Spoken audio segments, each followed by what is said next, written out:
Et Laurence Ciancioppo est avec nous pour en parler. Laurence, c'est donc toute la région du Maroni qui va devoir composer avec ce manque de personnel dans les centres de santé. Mais la région de l'Oyapock est également concernée. Allons d'abord dans le sud de la Guyane, à Trois-Sceaux. À Trois-Sceaux, il y a plus de médecins depuis la semaine dernière, alors que normalement, il y en a un en permanence. Ce sont les équipes de Camopi qui assurent des permanences tous les 15 jours. Mais c'est un palliatif qui ne pourra pas durer plus d'1 mois ou 2, car après, c'est à Camopi qu'il manquera des médecins. Et puis, à Saint-Georges, on cherche également un deuxième médecin pour la période des grandes vacances. Et puis, il n'y a que 7 infirmiers sur les 9 postes prévus. Alors, comment expliquer une telle situation dans ces centres de santé ? Alors tout d'abord, ce sont des contrats courts à cause de l'enclavement.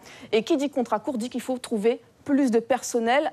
Un exemple, pour les postes de médecins, il y a 17 postes de médecins. Et bien l'an dernier, il a fallu trouver 80 praticiens pour assurer le planning.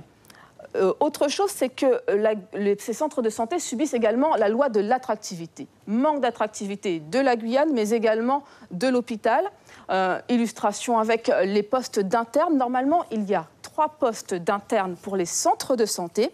Eh bien, cette année, aucun interne ne s'est déplacé, tout simplement parce qu'ils ont privilégié les CHU, les centres hospitaliers universitaires. Enfin, et c'est la plus grosse difficulté pour ces centres de santé, c'est qu'il n'y a pas de vivier de vivier local pour recruter des médecins et des infirmiers. À ce sujet, je vous propose d'écouter le docteur Brousse, c'est celui qui coordonne l'ensemble de ces centres de santé.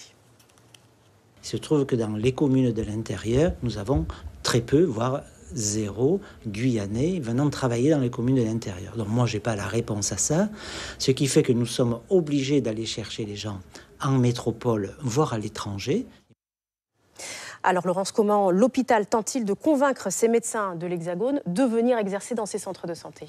Alors l'hôpital active ses réseaux, elle utilise des relances de médecins par mail, des contacts via les réseaux sociaux. Elle se rapproche également des universités, comme celle d'Anvers ou de Bordeaux, où on enseigne la médecine tropicale. L'hôpital publie également des annonces sur des sites web professionnels comme celui de la Fédération hospitalière de France. Vous voyez ici ces annonces, 3 annonces qui ont été publiées le 7 mai dernier. Elles concernent à la fois les centres de santé, mais également les urgences de Cayenne. Enfin, l'hôpital a préparé cette plaquette, un dépliant de 4 pages qui décrit le fonctionnement des centres de santé et qui détaille également les postes vacants de médecins jusqu'au mois de décembre. Et puis, même plaquette pour le service des urgences. Et avec ces plaquettes, la direction de l'hôpital est partie à Paris pour le congrès Urgence, Palais des Congrès Porte-Maillot à Paris, qui a commencé aujourd'hui. Merci beaucoup Laurence pour toutes ces informations.